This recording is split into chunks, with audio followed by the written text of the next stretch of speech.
Hi friends, welcome to Sanjana vlogs. பேங்க்கில் நீங்கள் நகையை அடகு வச்சுருந்தாலும் ஈஸியாக வந்து திருப்பிடலாம் அப்படிங்கிறதுக்கான என்னென்ன ட்ரிக்ஸு டிப்ஸ் எல்லாமே தான் நான் ஷேர் பண்ண போகிறேன். மறக்காமல் வீடியோவை ஸ்கிப் பண்ணாமல் ஃபுல்லாக பாருங்கள். நான் பேங்க்கில் அடகு வச்சுருக்கேன், ஆனாலும் சில ஜுவல்ஸ் வந்து வச்சுருக்கேன் அப்படின்னு ஒரு வீடியோ வந்து நான் போட்டிருப்பேன். நீங்கள் வந்து எந்த மாதிரி ஜுவல்ஸ் வந்து வாங்கும் போதே வந்து பார்த்து வாங்கணும் அப்படின்னா, எல்லாமே வந்து ஒரு 2 சவரன் 3 சவரன் அந்த மாதிரி எடுக்காமல் ஒரு 1 பவுனுக்குள்ளே ஒரு 2, 3 வாங்கி வச்சுக்கோங்க. எதுக்காக நான் சொல்கிறேன்னா, நான் வந்து ஒரு 6 கிராமில்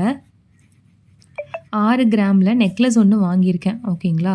இது பார்க்குறதுக்கு நீங்கள் வந்து நிறைய பேர் நினைக்கலாம், ரொம்ப லைட் வெயிட்டாக வாங்கினா வந்து உழைக்காது அப்படின்னு சொல்லிட்டு. நம்ம வந்து டெய்லி யூஸ் பண்ண போகிறது கிடையாது. எங்கன்னா வந்து ஃபங்க்ஷன் ஒகேஷனாக தான் போட போகிறோம். அப்படி இருக்கும்போது நீங்கள் லைட் வெயிட் நெக்லஸ் வந்து கண்டிப்பாக ப்ரிஃபர் பண்ணலாம்.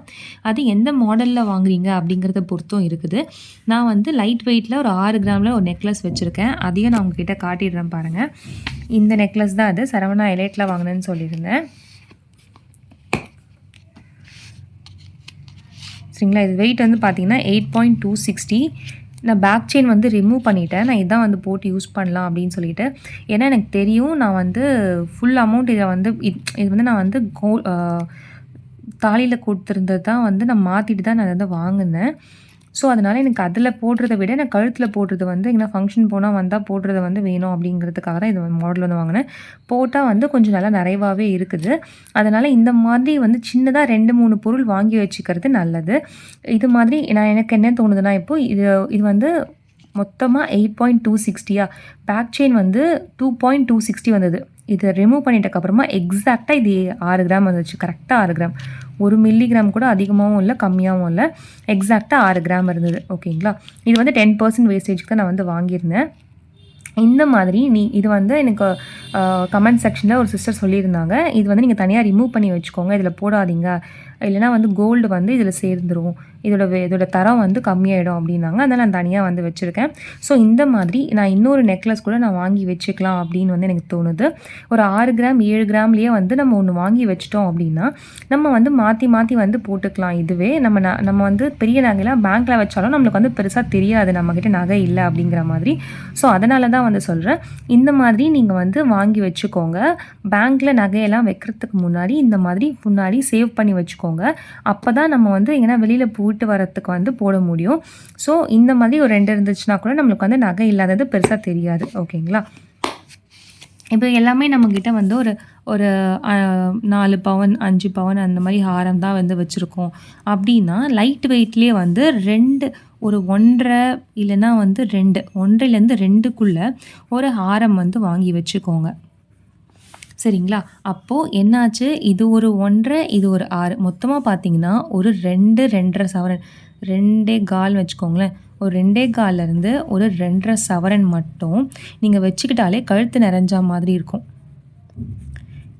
2 சவரத்துலலாம் என்ன ஆரம் வருது அப்படின்னா, நான் வந்து இங்கே ஃபோட்டோ அட்டாச் பண்ணுறேன் பாருங்கள். இந்த வந்து 2 சவரன் தான். இது பார்த்தா நம்ப மாட்டீங்க நீங்கள். இந்த மாங்காய் மாலை மாதிரி பேட்டர்னில் வருது இல்லையா, இது வந்து 2 சவரன் தான். நான் இந்த மாதிரியே ஒன்று வந்து வாங்கணும் அப்படின்னு நினச்சி வச்சுருக்கேன். இது மட்டும் இருந்துச்சுன்னா மற்ற எல்லாமே வந்து பேங்க்கில் இருந்தால் கூட தெரியாது. ஏன்னா இது மட்டுமே வந்து நம்ம மாற்றி மாற்றி போட்டுக்கலாம். ஸோ மொத்தமாக வந்து இந்த 6 கிராமில் இன்கேஸ் நீங்கள் வந்து 2ஆக எடுக்க போகிறீங்க அப்படின்னா, இது வந்து ஒரு 1.5 சவரன் ஆச்சா. இந்த 1.5 சவரன், இது ஒரு 2 சவரன், மொத்தம் ஒரு 3.5 சவரன் கையில் இருந்தாலே நீங்கள் இதையே மாற்றி மாற்றி மிக்ஸ் பேட்ச் பண்ணி போட்டுக்கலாம். ஒரு 2 கம்பல் வச்சுக்கோங்க, அரை சவரனில். ஓகேங்களா? நீங்கள் இந்த மாதிரி இருந்தாலே ஒரு மொத்தமாக வந்து நான் என்ன சொல்கிறேன்னா, நீங்கள் பேங்க்கில் நகை வைக்கணும், எல்லாமே நீங்கள் வச்சு வாங்குகிற பிளானில் இருக்கீங்க, கோல்டு ரேட் ஏறிக்கிட்டே இருக்குது, என் பொண்ணுக்கு சேர்க்கணும், இல்லைனா வந்து உங்களோட ஃப்யூச்சருக்காகவே சேர்க்கணும் அப்படின்னு நினச்சிங்கன்னா கூட நீங்கள் ஃபஸ்ட்டு பண்ண வேண்டியது, உங்களுக்கு வெளியில் போனால் வந்தால் போட்டு போக நகை இருக்கணும். ஓகேங்களா? எல்லாமே நம்ம வந்து பேங்க்கில் வச்சிட முடியாது. நம்ம அப்புறமா வந்து ரொம்ப ஃபீல் பண்ணுவோம், ஐயோ நகையே இல்லாமல் நம்ம போயிட்டு வந்தோமே அப்படின்னு சொல்லிட்டு ஃபீல் பண்ணுவோம். அதுக்கு நீங்கள் முதல்ல வாங்க வேண்டியது என்னன்னு பார்த்தீங்கன்னா, ஃபஸ்ட்டு இயரிங் வந்து உங்ககிட்ட வெளியில் போனால் வந்தால் போடுறதுக்கு 2 இயரிங் இருக்கான்னு பார்த்துக்கோங்க. ஓகேங்களா? 2 இயரிங், ஒன்று வந்து பார்த்தீங்கன்னா ஒரு 6 கிராமில் ஒரு இயரிங்கும், ஒன்று வந்து ஒரு 4 கிராமில் ஒரு இயரிங்கும், இந்த மாதிரி வந்து பிரித்து வச்சுக்கோங்க. அதுக்கப்புறம் வந்து எப்போவுமே கழுத்தோடு போட்டிருக்க ஒரு செயின் வந்து இருக்குதா அப்படின்னு பார்த்துக்கோங்க. செயின் வந்து ஒரே ஒரு செயின் இருந்தாலும் போதும், கழுத்தோடு போட்டுக்கிற மாதிரி வச்சுக்கோங்க. அதை வந்து ஒரு சவரனில் வச்சுக்கோங்க, டெய்லி வேர் செயின் மாதிரி, தாலி செயினோட கூட போட்டுக்கிறதுக்கு. ஓகேங்களா? அதுக்கடுத்து வந்து பார்த்தீங்கன்னா உங்களுக்கு ஒரு நெக்லஸ் வந்து ஒரு 2 நெக்லஸ் வந்து வச்சுருக்கீங்களா அப்படின்னு பார்த்துக்கோங்க. 2 நெக்லஸ் வந்து ஒன்று வந்து ஒன்று 6 கிராம், ஒன்று 8 கிராம் அந்த மாதிரி 2ஆ பிரித்து வந்து வச்சுக்கோங்க. அதுக்கப்புறம் வந்து பார்த்திங்கன்னா ஒரு ஒரு ஹாரம் வந்து வச்சுக்கோங்க. ஹாரம் வந்து 1 இருந்தால் கூட போதும். அதுவே வந்து நம்ம மாற்றி போட்டுக்கலாம். ஸோ அது வந்து ஒன்றே ஒன்று ஒரு 2 சவரனில் வந்து எடுத்துக்கோங்க. அப்போ மொத்தம் வந்து 16 கிராம் வரும். இதை மட்டும் டோட்டல் பண்ணி வச்சுக்கோங்க. இது வந்து பார்த்திங்கன்னா இயரிங் மட்டும் ஒரு 10 கிராமு, இது வந்து ஒரு 8 கிராமு, இது வந்து 14 கிராம், இது வந்து ஒரு 16. ஓகேங்களா? இது மட்டும் 30, 40, 48னா உங்களுக்கு மொத்தமாக வந்து 6 சவரன் வரும். ஓகேங்களா? இப்போ மொத்தமாக வந்து நீங்கள் 6 சவரன் வச்சுருப்பீங்க. இந்த 6 சவரன் வந்து நீங்கள் எக்காரணத்துக்கு கொண்டும் இதை வந்து நீங்கள் பேங்க்கில் வைக்கக்கூடாது. ஓகேங்களா? அப்போ தான் வந்து நீங்கள் ஃபீல் பண்ண மாட்டீங்க. நீங்கள் வந்து ஒரு எடுக்கிறதுக்கு பேங்க்கில் இருக்க நகையை எடுக்கிறதுக்கு ஒரு 3 வருஷம் இல்லை ஒரு 4 வருஷம் ஆனால் கூட பரவாயில்ல. நீங்கள் வட்டி கட்டி பொறுமையாக எடுத்துக்கலாம். கொஞ்சம் கொஞ்சமாக தான் எடுக்க முடியும். நம்ம வந்து பெரிய வேலை, பெரிய வருமானம்லாம் கிடையாது. ஸோ அதனால தான் சொல்கிறேன். இந்த மாதிரி சில நகையை வந்து எடுத்து வச்சுக்கிட்டு அதுக்கப்புறமா வந்து பேங்க்கில் வைங்க. இப்போ நிறைய பேர் கேட்டிருக்கீங்க, எந்த பேங்க்கில் வந்து வைக்கிறீங்க, எதில் வந்து இன்ட்ரெஸ்ட் வந்து கம்மின்னு சொல்லிட்டு. முதல்ல எனக்கே வந்து அந்த அவேர்னஸ் கிடையாது. மார்வடி கடையில் வைக்கிறத விட பேங்க்கில் வச்சா கம்மி அப்படிங்கிறது மட்டும் தான் எனக்கு தெரிஞ்சது. நான் வந்து ஒரு கூட்டுறவு பேங்க்கில் தான் வச்சுருந்தேன். கோஆப்ரேட்டிவ் பேங்க்குன்னு சொல்லுவாங்க இல்லையா, அது வந்து எங்கள் வீட்டு பக்கத்தில் சிசி பேங்க்குன்னு இருக்குது. நிறைய எங்கள் அம்மாலாம் வந்து ஸ்டார்டிங்லேருந்து அங்கே தான் வைப்பாங்க. அது வந்து பார்த்திங்கன்னா ஆரம்பத்தில் வந்து ஒரு 7% இருந்ததுங்க. நான் சொல்கிறது வந்து பார்த்திங்கன்னா ஒரு 2012 அந்த மாதிரி இருக்கும். ஓகேங்களா? ஒரு 7%, 7.1% அந்த மாதிரி தான் வந்து இருந்தது. அப்புறம் கொஞ்சம் கொஞ்சமாக பார்த்திங்கன்னா இப்போ கரண்ட்டாக 10% ஏற்றிட்டாங்க. இது வந்து வட்டி நான் சொல்கிறேன். ஓகேங்களா? 2025 இப்போது வட்டி மட்டும் 10% ஏற்றிட்டாங்க. எனக்கு ரொம்ப அதிகமாக தெரிஞ்சுது. நிறைய காசு வட்டிக்கே போகிற மாதிரி இருந்தது. அதனால தான் நான் வேறு பேங்க்கை மாற்றணும் அப்படின்னு சொல்லிட்டு நினச்சேன். அப்போ அந்த மாதிரி நான் வந்து என்ன பேங்க் வந்து பார்த்தேன் அப்படின்னா இந்தியன் பேங்க்கு. எனக்கு தெரியும் இந்தியன் பேங்க்கில் கொஞ்சம் கம்மி வட்டி தான் வந்து வைப்பாங்க. நான் டைம் ஆகும் இந்தியன் பேங்க்கு போனாவே. அதனாலே நான் வந்து பண்ணாமல் இருந்தேன். சரி டைம் ஆனாலும் பரவாயில்ல. ஏன்னா ஒருத்தர் வந்து என்கிட்ட கமெண்டில் கேட்டிருந்தாரு, நீங்கள் வந்து நகையை வந்து அடகு வச்சு தான் வந்து வாங்குறீங்க அப்படின்னு சொல்கிறீங்க பேங்க்குக்கு போயிட்டு. ஆனால் நீங்கள் வந்து ஒர்க்கிங் விமன், நீங்கள் வந்து பண்ணுறத பார்த்தா நம்புற மாதிரியே இல்லையே அப்படின்னு சொன்னாங்க. நான் வந்து செகண்ட் ஷிஃப்ட் ஒர்க் பண்ணுறேங்க. இப்போ பார்த்தீங்கன்னா நான் லாகின் பண்ணிட்டேன். இங்கே பாருங்கள், லாகின் பண்ணி தான் வச்சுருக்கேன். ஓகேங்களா? இப்போதைக்கு நான் லாகின் பண்ணி தான் வச்சுருக்கேன். நான் வந்து 3 o'clockலேருந்து 12 o'clock தாங்க என்னோடய ஷிஃப்ட் டைமு. பேங்க் வந்து பார்த்திங்கன்னா நான் எப்படியோ ஒரு காலையிலேயே போகிறதா இருந்தால் ஒரு 9:30 10 மணிக்கெலாம் வந்து பேங்க்கு போயிடுவேன். வேலை எப்படியும் எனக்கு ஒரு 1 மணிக்குள்ளே முடிஞ்சிடும். சரிங்களா? அதுலேயே நான் வச்சுட்டு அக்கௌண்ட்டில் வந்து அதுவும் நெஃப்ட் தான் நான் பண்ண சொல்வேன். ஏன்னா நான் கிரெடிட் கார்டு பில் தானே கட்டணும். அதனால் நெஃப்ட் பண்ண சொல்லிவிட்டு அவங்கக்கிட்ட நான் கிளம்பி வந்துடுவேன். அது மாதிரி நெஃப்ட் பண்ணிவிட்டு அவங்களும் வந்து விட்டுருவாங்க. நான் வந்து அப்படியே அக்கௌண்ட்டில் வந்துருச்சுன்னா நான் அதுலேருந்து அப்படியே கிரெடிட் கார்டு பில்லுக்கு வந்து அனுப்பி விட்டுருவேன். சரிங்களா? ஸோ இப்படி தான் வந்து நான் வந்து வச்சுட்டு இருக்கேன். அதுவும் இல்லாமல் எனக்கு ஒர்க் ஃப்ரம் ஹோம் தான். வீட்டில் இருந்தே நான் வேலை பார்த்தேன்னா போதும், எனக்கு ஆஃபீஸ் போக வேண்டியது இல்லை. நான் வந்து கொஞ்சம் அவங்க கமெண்ட் பண்ணுற அன்றைக்கி மார்னிங் ஒரு 4-5 hours முன்னாடி இருக்கும். அப்போ தான் நான் நினச்சிட்டே இருந்தேன், நம்ம வந்து ஆஃபீஸ் போயிட்டு ரெகுலர் ஷிஃப்ட்டில் ஒர்க் பண்ணியிருந்தா இந்த அளவுக்கு வந்து பேங்க்கில் போயிட்டு கடன் வாங்கியிருக்க மாட்டோமோ அப்படின்னு சொல்லிட்டு ரொம்ப வந்து ஃபீல் பண்ண அன்றைக்கி மார்னிங் தான். பரவாயில்ல, நடக்கணும்னு இருக்குது, நடந்துருச்சு. இதுக்கப்புறம் அதை எப்படிலாம் வந்து மீட்கணும் அப்படிங்கிறதுக்கு மட்டும் தான் வந்து யோசிக்கணும். திரும்ப வந்து அதை பற்றி ஃபீல் பண்ணக்கூடாது. ஸோ இந்தியன் பேங்க்கில் வந்து எப்படி வந்து நான் போவேன் அப்படின்னு பார்த்தீங்கன்னா இந்த டைமிங்கில் தான் வந்து போயிட்டு வாங்கிட்டு வருவேன்.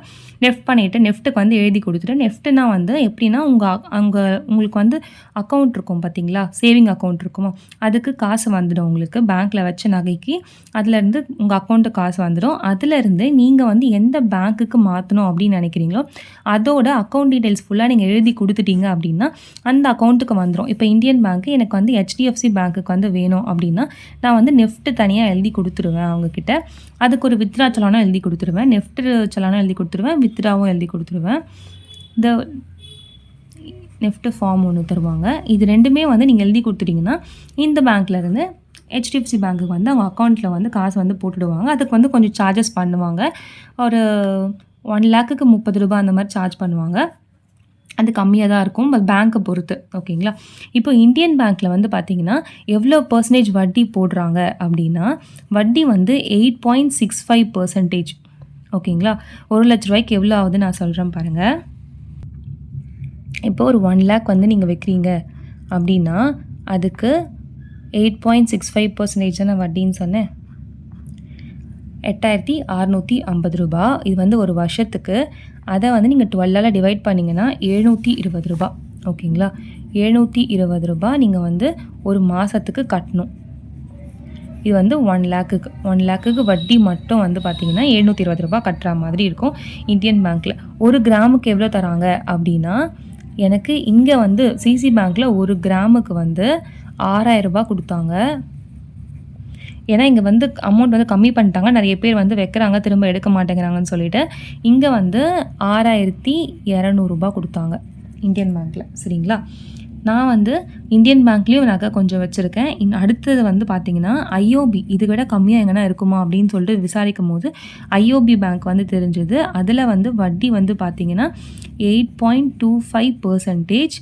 அப்போ 8.25% அப்படின்னா இப்போ 1,00,000க்கு அதான் 8,250 ரூபா வரும். அதை வந்து நீங்கள் 12ஆல் டிவைட் பண்ணிங்கன்னா 687 ரூபா. ஓகேங்களா? 687 ரூபா ஒரு மாதத்துக்கு. நீங்கள் வந்து ஒரு 1,00,000 வந்து வைக்கிறீங்கன்னா 1 கிராமுக்கு எவ்வளோ தராங்க அப்படின்னு பார்த்தீங்கன்னா 6,400லேருந்து 6,800 வரைக்கும் தராங்கங்க. அதாவது உங்களோட கோல்டு பியூரிட்டி பொறுத்து 916 இருந்ததுன்னா 6,800 ரூபா கூட தராங்க. கொஞ்சம் கிராம் வந்து தள்ளிடுவாங்க. ஓகேங்களா? இதில் வந்து எனக்கு இங்கே வந்து ப்ராசஸிங் ஃபீ, இது பேங்க் அவங்க வந்து அப்ரைசல் சார்ஜ் மட்டும் தான் இருக்குது, ப்ராசஸிங் ஃபீ கிடையாது. இது வந்து பார்த்திங்கன்னா எனக்கு வந்து அப்ரைசல் சார்ஜ் வந்து எவ்வளோ போடுவாங்கன்னா 500 ரூபா போடுவாங்க. 500 ரூபாய்க்குள்ளே தான் போடுவாங்க. இங்கே வந்து பார்த்தீங்கன்னா 1,00,000 நீங்கள் வைக்கிறீங்க அப்படின்னா அதுக்கு வந்து 500 ரூபா. அதாவது ஒரே ஒரு கார்டாக இருக்குது, 2 கார்டாக பிரித்து வச்சிங்கன்னா அது வந்து 1,000 ரூபா வாங்கிடுவாங்க. அந்த மாதிரி வந்து போடுறாங்க. இங்கேயுமே வந்து அப்படி தான். ஒரு கார்டுனா 500 ரூபா, 2 கார்டுனா 1,000 ரூபா. அது இல்லாமல் இங்கே வந்து ப்ராசஸிங் ஃபீயும் வைக்கிறாங்க. ப்ராசஸிங் ஃபீ பார்த்தீங்கன்னா எனக்கு ஏதோ சம் பர்சன்டேஜ் சொன்னாங்க. எனக்கு வந்து அவங்க போடுறதே எனக்கு புரியல. ப்ளஸ் ப்ராசஸிங் ஃபீ ப்ளஸ் ஜிஎஸ்டியும் சொன்னாங்க. எனக்கு வந்து ஒரு 2,70,000 ரூபா நான் வச்சதுக்கு எனக்கு வந்து எவ்வளோ ப்ராசஸிங் ஃபீ போட்டாங்கன்னா 1,168 ரூபா. இது வந்து ப்ராசஸிங் ஃபீஸு. அதுக்கப்புறம் வந்து அப்ரைசல் சார்ஜஸ் வந்து எவ்வளோ போட்டாங்கன்னு பார்த்தீங்கன்னா 500 ரூபா. ஓகேங்களா? இப்போ மொத்தம் வந்து 1,668 ரூபா வந்து இது வந்து எக்ஸ்ட்ராவாக நம்ம பே பண்ணுற மாதிரி இருக்குது. இங்கே வந்து வட்டி கம்மியாக இருக்குது, ஆனால் இது வந்து இந்த மாதிரி எக்ஸ்ட்ராவாக வந்து பே பண்ணுறோம். இது வந்து ரெனவல் பண்ணும்போது எப்படி அப்படின்னு சொல்லிட்டு நான் திரும்ப நெக்ஸ்ட் டைம் போகும்போது கேட்கணும். ஏன்னா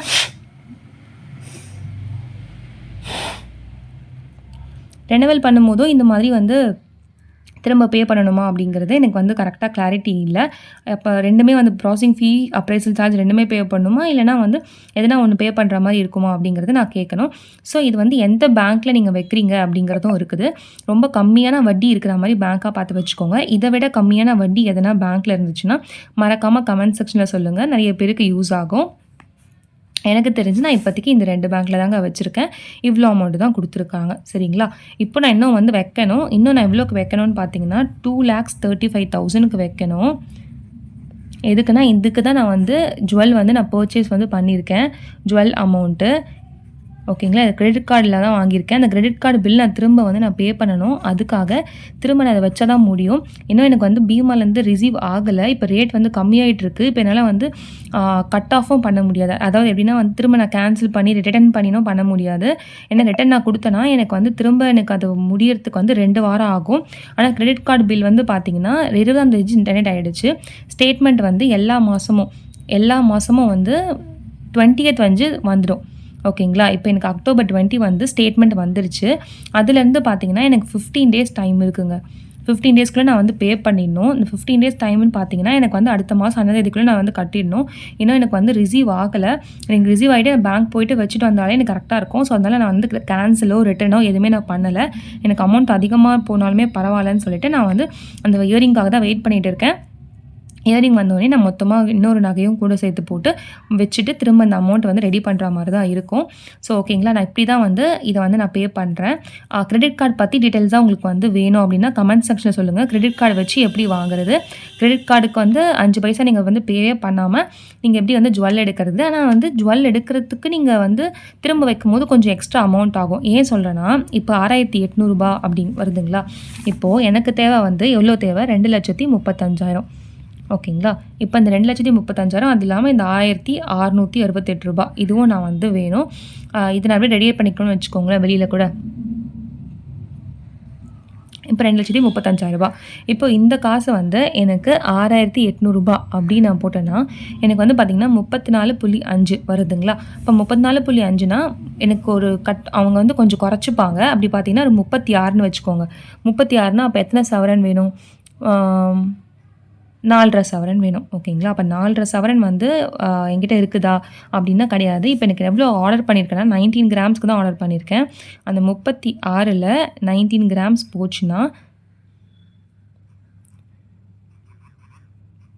19 கிராம்ஸ் வந்து போச்சுன்னா பேலன்ஸ் வந்து 17 கிராம்ஸ் வந்து உங்களுக்கு தேவைப்படும். இந்த மாதிரி ஒவ்வொரு நகையும் நீங்கள் வைக்கிறதுக்கு முன்னாடி இது எவ்வளோ போகும், இது எவ்வளோக்கு வந்து எடுப்பாங்க, மிச்ச நகை நீங்கள் எவ்வளோ ரெடி பண்ணணும் அப்படிங்கிறத தெரிஞ்சுக்கிட்டு நகை எடுத்துகிட்டு போனால் மட்டும்தான் உண்டு. இல்லைனா வந்து உங்களுக்கு குறைச்சலாக தான் காசு கொடுப்பாங்க. அதனால் உங்களுக்கு பத்தாமல் போயிடும்.